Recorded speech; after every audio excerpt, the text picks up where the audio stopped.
Hello बच्चों, आप सभी का हमारे YouTube चैनल आइडियल देव क्लासेस में स्वागत है। बच्चों, आज हम आपके लिए विषय हिंदी लेके आए जो कक्षा 10वीं के लिए और जो आपके वार्षिक परीक्षा के लिए अभ्यास प्रश्न पत्र तैयार किए गए हैं उसका अभ्यास प्रश्न पत्र सेट द लेके आए हैं यानी सेट डी लेके आए हैं। आपको सेट ए बी सी इसके पहले की वीडियो में बता दिए, ये अंतिम सेट है आपका सेट द या सेट डी। तो देखिए, इसमें आपको समय कितना रहेगा, 3 घंटे में हल करना है इस प्रश्न पत्र को और पूर्णांक कितने रहेंगे, 75 अंक के। और यहाँ पे आपको निर्देश दिए, निर्देशों को आप पढ़ लीजिएगा। चलिए, इसके सही विकल्प का चयन कर लिखिए। पहला प्रश्न क्या कह रहा है, पढ़िए। प्रयोगवाद के कवि हैं तुलसीदास, अगेय, महादेवी वर्मा, जयशंकर प्रसाद। इसका सही आंसर आ जाएगा ब नंबर, अगेय। फिर सेकंड क्वेश्चन क्या कह रहा है, सूरदास भक्ति काल की शाखा के कवि हैं। कौन सी भक्ति काल की शाखा कवि हैं, ज्ञान मार्गी शाखा, राम भक्ति, प्रेम भक्ति और कृष्ण भक्ति। तो आपका यहाँ पे आ जाएगा सूरदास कृष्ण भक्ति शाखा के कवि हैं, तो 2 नंबर का आंसर सही है। फिर अगला प्रश्न है, दोहा छंद के द्वितीय और चतुर्थ चरण में मात्राएं होती हैं। प्रश्न क्या है, दोहा छंद के द्वितीय और चतुर्थ चरण में मात्राएं होती हैं। कितनी मात्राएं होती हैं, तो 11-11 मात्रा होती हैं। द्वितीय और चतुर्थ में कितनी होती हैं, 11-11।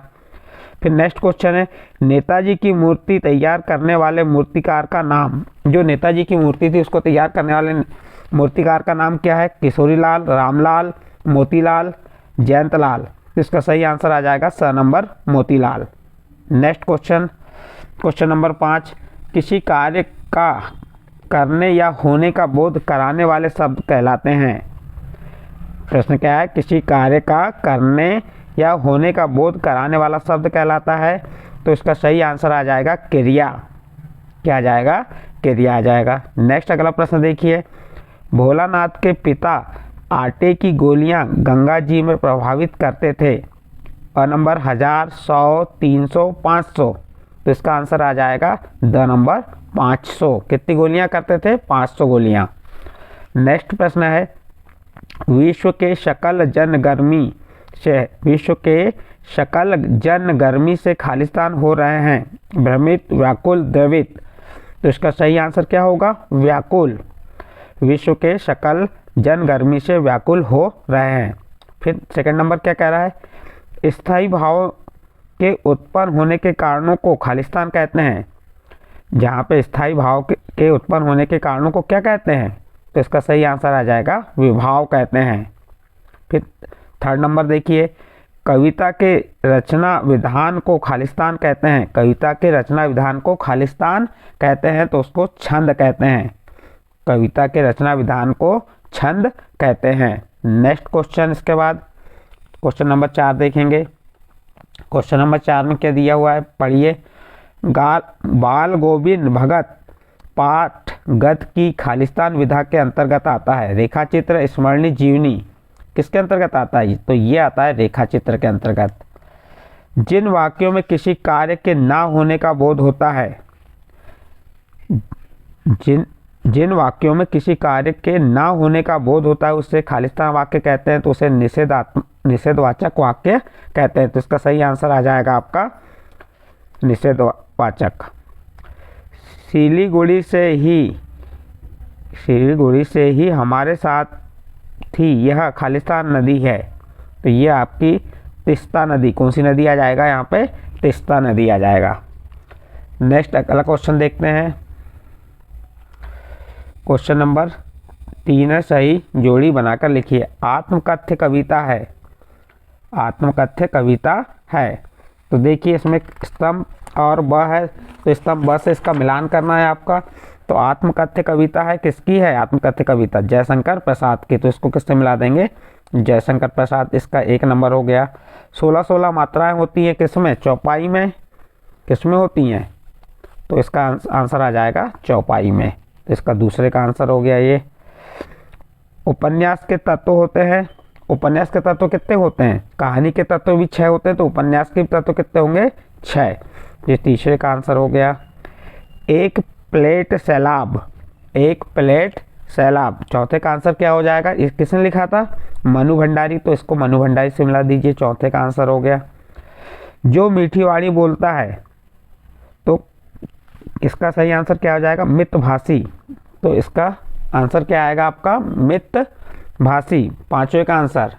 सॉरी, मितभाषी नहीं, जो मीठी वाणी बोलता है तो यहाँ पे आएगा मृदुभाषी।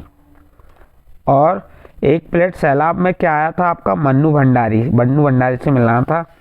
जो मीठी वाणी बोलता है तो उसे मृदुभाषी कहते हैं। साना साना हाथ जोड़ी, ये किसकी है? ये मधु काकड़िया की। इसे फिर से एक बार रिपीट कर देते हैं, आप मिलान कर लीजिए। आत्मकथ्य कविता किसकी है? जयशंकर प्रसाद, ये पहले का आंसर हो गया।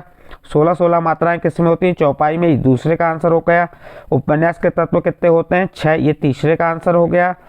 एक प्लेट सैलाब, ये किसकी? मन्नू भंडारी, इस चौथे का आंसर हो गया। जो मीठी वाणी बोलता है मृदुभाषी, ये पांचवे का आंसर हो गया। उसके बाद क्या है? साना साना हाथ जोड़ी, मधु काकड़िया, ये चौथे का वो छठवें का आंसर हो गया। इस प्रकार से आप सही जोड़ी को मिलान कर देंगे। नेक्स्ट क्वेश्चन देखिए, क्वेश्चन नंबर 4। एक वाक्य में उत्तर लिखिए। मुख्य गायक की आवाज़ कैसी होती है? कैसी होती है? स्वर, उसके जो मुख्य गायक होता है उसकी आवाज़ के जो स्वर होते हैं वो कैसे होते हैं? भारी होती है। तो मुख्य गायक की आवाज़ भारी होती है या उसके स्वर भारी होते हैं। आलम्बन के अंगों के नाम, तो आलम्बन के अंगों के नाम होते हैं स्थायी भाव, विभाव, अनुभाव और संचारी भाव। आलम्बन के अंगों के नाम क्या हो गए? स्थायी भाव, विभाव, अनुभाव और संचारी भाव। अगला प्रश्न, संस्कृत व्यक्ति से क्या आशय है? संस्कृत व्यक्ति से क्या आशय है? संस्कृति हमारे द्वारा सिखा गया वह व्यवहार है जो पीढ़ी दर पीढ़ी चलता है। संस्कृत व्यक्ति से आशय यह है कि हमारे द्वारा सिखाया गया वह व्यवहार जो पीढ़ी दर पीढ़ी चलता है, वह संस्कृत व्यक्ति का से इसका आशय है। किस समास में दोनों पद प्रधान होते हैं? नेक्स्ट प्रश्न है आपका, किस समास में दोनों पद प्रधान होते हैं? तो द्वंद्व समास में दोनों पद प्रधान होते हैं, जैसे माता पिता, भाई बहन, इसमें दोनों पद कैसे हैं? प्रधान है। फिर अगला प्रश्न देखिए, आम गुठली के दाम लोकोक्ति का अर्थ है दोहरा लाभ। इस लोकोक्ति का अर्थ क्या हो जाएगा? दोहरा लाभ। माँ ने भोलानाथ के घाव पर क्या लगाया? माँ ने भोलानाथ के घाव पर हल्दी लगाया। इस प्रकार से आपके ये 6 प्रश्न 6 अंक के कंप्लीट हुए।